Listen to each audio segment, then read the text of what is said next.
All right, my bows and bow ties. This is the Black Opinionated Woman, also known as a bow. I am not naked, by the way. I am on vacation. I have on a little romper out here by the pool. See, arrow. Cute little romper. Isn't it cute? Yes. Okay.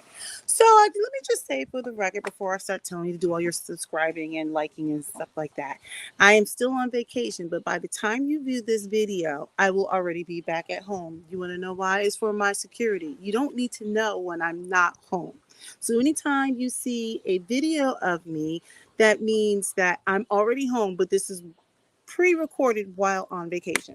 All right, so let me get this off my chest. So we were having conversations this morning because we're here with the family. We always have really good conversations. Um, oh yeah, hit the subscribe button. Hopefully you'll enjoy it. I'm sure you will because I'm perfect in every way and can do no wrong. Okay, so I want to talk about investing for a second. There's so many different ways to invest, and we were just sitting there having a conversation about why there's so many people who live a great life, but they don't set aside provisions. And so when I say invest, I talk about investing from multiple standpoints. Most people, I shouldn't say most, a lot of people will think 401k.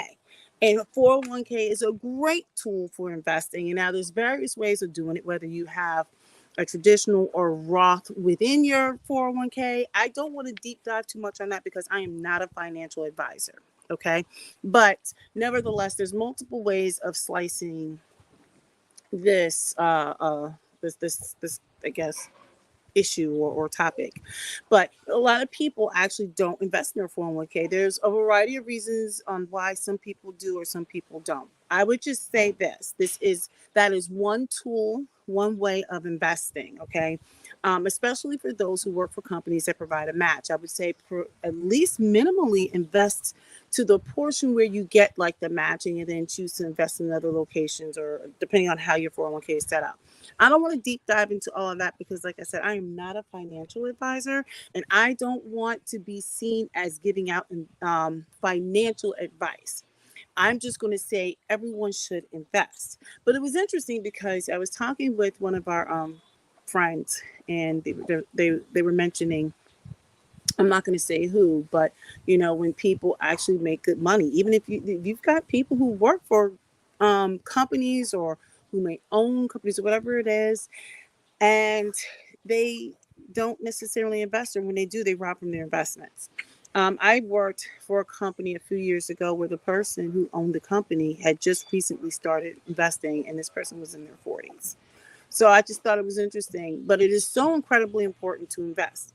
Now, when I start talking about investing, I'm actually talking much larger than that. This is on a much larger scale than that, okay? Can you guys see me okay? Because I feel like I'm getting way too much sun in that angle. I'm trying to make sure I get my good tan going on. Look at this. Ow, ow, gonna be glowing. Ow, ow. And it's a little bit of a flex. You see that? The little, I love this infinity pool in the back. Can you guys see that? Okay, sorry. I digress. Anyway, so I want to talk about investing in your kids. Oh, yes. Now, I'm going to speak from the black perspective. There are black people who will, like I said, they will floss, they will invest in vehicles that depreciate, they will invest in some shoes and their hair and their nails and maybe some suits or stuff, and they don't invest in their children. So some of these children are walking around like full on dum dums. Now I know this is going to put some people in their feelings, and you are allowed to be in your feelings. But we don't invest in our children. We should be investing in our children. Now, what does that look like? That looks like anything. It looks like tutors. It looks like experiences. It looks like travel. It looks like 529s. It looks like non 529s, but investment accounts. It looks like checking accounts. It looks like education. Education, not just college, but education in daily life, like how to handle your money in a checking account. Basic financial, like health, basic financial knowledge. Okay. So we want to talk about investing in our children. We need to be investing in our children, educating our children, making sure that they have the tools they need for school, whether it's from kindergarten up through college, whether it's in their future as far as financial wealth, Whether there's a lot of things. I feel like we don't take the time to impart knowledge in grooming our kids, teaching them basic grooming habits. That's investing in your kid, teaching them manners, teaching there's so much. But I feel like we spend so much time worrying about ourselves. There's a very me mentality happening right now, and we don't invest in our children. And let me tell you something. There are times when I'm like done with my kids, right? I'm like, please just leave me alone. But nevertheless, they didn't ask to be here. And, so I still feel like it is my responsibility to invest in my kids. But now let me move on past that. I want to talk about investing in our health. Now, that could mean anything. It could be mental health, physical health, financial health. I know I always circle back to finances, but all of these things are important. I feel like if you're putting away for a rainy day, even if it's something so small as $10 or whatever that is, it takes away some of the pressure when you do run into a situation where you're having hardship. Maybe you need new tires on your car, whatever it means. Now, let me just say for those of you who may be watching this, I recognize that there are seasons when you just don't have the capacity to save and invest. And I understand. I get it. I'm not talking about those. I'm talking about the seasons where you have a little bit left over or a lot of it left over. You like how I said that, a little bit and a lot of it left over? Whether it's $5, whether it's $10, $100, $1,000, whatever that I guess that denomination is, we need to be making sure that we are investing in our financial health. But I want to get back to the health. A lot of times, even investing in health is mental health. Now, I know that is like a buzzword that everyone's like, my mental health, but I do believe in investing in mental health. Sometimes investing in mental health isn't just counseling, it may mean time off. Literally, if you can manage it, if you're in a situation where you have leave or whatever it is, it's time off. It might mean taking walks. I don't care if it's listening to rain at night or sitting on the front porch and doing nothing, or your front stoop, or wherever you live. You may not have a front porch or a front stoop. It's putting yourself in a mental state where you get to tone it down. You want to actually like slow down your brain. You want to slow down some things. So yeah, I like to talk about that. I don't think mental health is only just having a conversation with the therapist. Sometimes we can take care of our own mental health by just saying no. We can say no, or we can just, not entertain shenanigans. I setting boundaries. I mean, I think some of us do a poor job of setting boundaries, and sometimes, well, at least in the past, I did not set enough boundaries, and now at the ripe age of 46, yes, I'm now 46. I have healthy boundaries that I have put in place for myself. Now, I want to talk about physical health, and I could do better.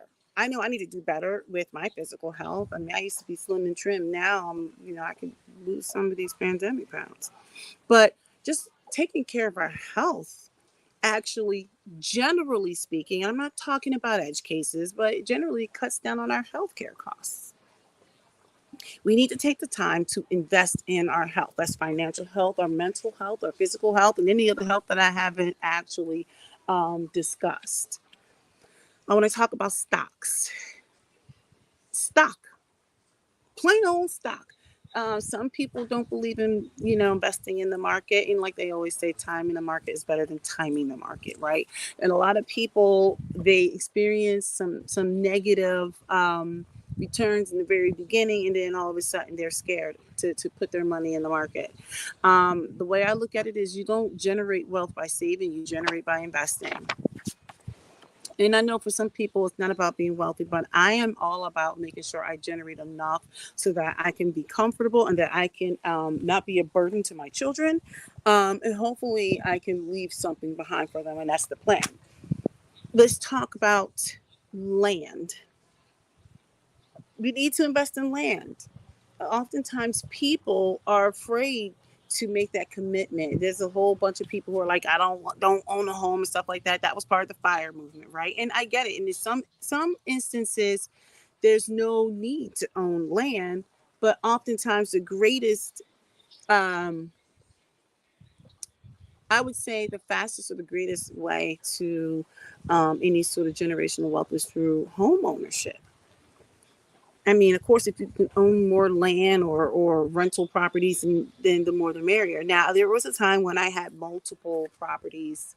I even had it under a business name, and then I eventually sold it off because I got tired of dealing with it. But we still have our current home. Um, there's Black people. We are on the bottom of the totem pole when it comes to home ownership, especially when you look at Black men. Now, I would love to see more Black men on a path to home ownership and financial stability, right? I mean, right now, it's the Black women that are outpacing the Black men. Hopefully, one day we can return to some sort of unit where we can act in concert with each other. Right now, there seems to be this weirdo like gender war going on. In the past, I didn't really think it existed, but I am convinced there is a gender war going on now. Nevertheless, I think it's really important for us to invest in land. Okay, because one thing is, with nothing else, my husband and I know if we will always have a roof over our head. We don't have anything else. I if it got to dire straits, cut the lights off. I'll get some candles and we'll burn some wood. But I'm gonna have a roof over my head. Land ownership, greatest tool to increase your generational wealth. Okay. And then I want to talk about just invest in your legacy. Now, I want people to sit here for a second.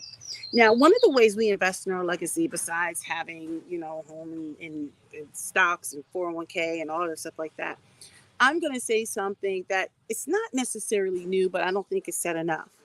I want to talk about 529 plan for a second. Now, just hear me out. A lot of people think just invest in your 529 plan for your kids to go to college. But this is what I would say. We actually do that and we do other things. But this is what I'm realizing a lot of the wealthy people do. They may, well, let me rephrase that. I don't know if it's a lot, but one of the things that we're going to use our 529 plan for is, even though we probably won't use it all, right? Depending on how our kids, how much they use for college. Money that's left over, and we're still going to probably continue to contribute to 529 plans. You know why? Because you can change who the beneficiary is, and that stays in the trust. We have a trust. We will put the 529 in a trust, and even when a child doesn't use their portion that we have invested or whatever's not being used, it's still going to stay in a trust. And like I said, you can change who the beneficiary is. And the way that you can do it is, now you have this pile of resources, of money that continues to grow. And I'll still put money in, probably not as aggressively as I'm doing now, but I'll put money into it to get a tax deduction for it. But what it does is, as my children have children, hopefully, and I become a grandparent, there is money in this so-called thing, this so-called trust. So now those children will get an education. So they'll, like, I know, from what I've read and what I understand is, like, people will continue to put into these 529 plans, gain a whole bunch of money, you know, and then leave it in a trust. And all you got to do is change who the beneficiary is, and now you ensure another generation now is getting educated. Let that sink in for a second. So we're not looking at the 529 plan as simply just for our children to go get their degrees. We're looking long term. We're trying to establish a legacy. We want to establish this so that it's in the trust. This is our educational fund for our children's children. Do you understand that? I know a lot of people will say, "Oh, I don't want to just be beholden to going to school within this state." I'm like, well, we're not looking to incur a whole bunch of unnecessary debt either, unless they get scholarships or something like that. What we will do is, to the best of our ability, is guarantee their education at least the first 4 years. We're not interested in paying for like 10 years. I mean, 5, 6, 7 year plans, unless it's like a dual degree or something like that. But that's what we're doing. A lot of people will take a 529 plan, and even once their children have matriculated out of college and any money left over, and they will continue to contribute to it, maybe not as aggressively, but they will contribute to this plan and let it grow. So these are the kind of things we think about in terms of a legacy. How do we ensure that our children's children are taken care of, making sure that things are covered by a trust. I think people need to do more to invest in, I hate saying invest for this, but it's invest in a trust. Not just a will, but a trust. A trust allows for the person who's going to be like the executor or whatever over your estate to be able to have access to money. It keeps your whole, it keeps your estate out of the courts. That's my understanding anyway. Courts don't get to take like percentages of it and stuff like that. We need to take the time to do more investing. And what happens is, I feel like so many of us are living in the here and now. And then I've heard so many parents say things like, well, I had to work for mine. My kids need to get out there and work for theirs. I'm like, what's the point of doing well for yourself if you're not going to pave the way for those behind you to do better? I'm not saying that I'm paying for all my children to go to Harvard. Hopefully they get some Harvard grades. Not all of my kids have Harvard grades, but they should be able to go to school and get educated and be fully self-supporting members in society. All right. So look, these are just my bold thoughts. I don't want anybody getting mad, coming for me, acting all crazy and carrying on. These are just my thoughts. What I will say is, look, if you have any suggestions or comments, let me know. I welcome them. I would love to hear your thoughts on, you know, all that good stuff, other ways to invest. And now I just rattled off those things. It was like invest in your legacy, invest in a 401k, invest in land, invest in your kids, invest in health, invest in stock. There's other ways to invest, and those are just the ones off the top of my head, especially after we were having our conversations this morning about people who earn great incomes and yet they don't save much. I hear so many horror stories about doctors who make great incomes, $400,000 or $500,000 a month. Now, granted, they may or may not have some lingering loans or whatever, but then they get married and their wives are spending up all this money living a high life, but they don't have any provisions for a rainy day. So anyway, that's it. Look, go ahead and hit the subscribe button. Let me go ahead and see me get my situation out here. You know you like me. You know you all the way like me. So stop the shenanigans. Go ahead and hit the subscribe button. I can't even talk. But this is the thing. In all seriousness, it really does help. When you subscribe, when you share, when you say something in the comments, when you see all my videos, and when you support by giving me the thumbs up, only the thumbs up, by the way, it lets the algorithm know, like, yes, we love her, we're interacting with her, and they're like, oh, maybe more people who follow her, or follow the people who follow her, maybe more people like this particular demographic or whatever would love to hear more. So go ahead, hit the subscribe button. Let me know what you think. I definitely do read the comments, sometimes not timely, but I do read them. Sometimes if it's shenanigans, I just let it go, because sometimes I really do laugh at some of the shenanigans. Unless it's completely disrespectful, then I delete it if I'm in that mood. But usually, even when people get upset or to disagree, I don't mind. But I just feel like I would love to hear your thoughts on it. There's so many ways of investing. They have REITs. I call them REITs, but I'm not sure exactly how you pronounce it. Real estate investment trusts. If you don't want to go out and purchase actual like individual investment properties, you can join like this investment trust, and it's like you buy, it's basically like shares or portions of it, right? So I'm in one of those as well. I would even throw crypto in there. So whether you agree with it or not, that is a tool that people use to actually gain money. It is a way for people who don't typically have access to capital or traditional funds to invest and to acquire, money or whatever. All right, so that's pretty much it. Oh, something just. All right, so what? Let me know your thoughts. Let me get on up out of here. And oh, I don't know. How did I just do that? How amazing!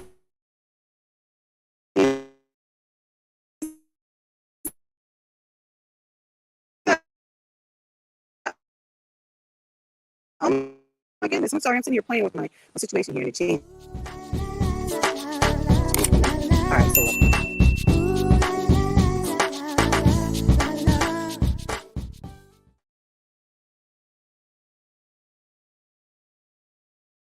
My